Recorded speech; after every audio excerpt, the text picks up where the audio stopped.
Guys, introduce ko lang sa inyo tong intelligence book kasi sobrang perfect niya talaga pang gift sa mga pamangkin nyo, sa inaanak o sa mga anak nyo. Maganda yung loob niya kasi maraming matututunan yung mga kids dito. Tumutunog yan, mami. Ganyan siya, oh.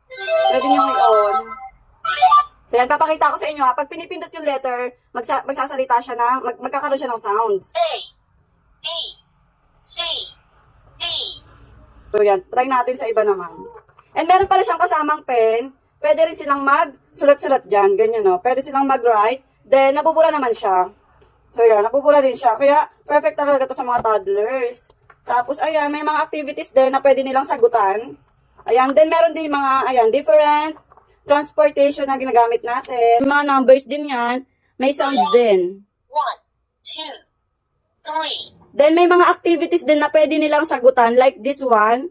Ayan, then marami pang iba dito. Tapos, ayan, may mga animals din, meron ding sounds. Lahat to may sounds. Panda.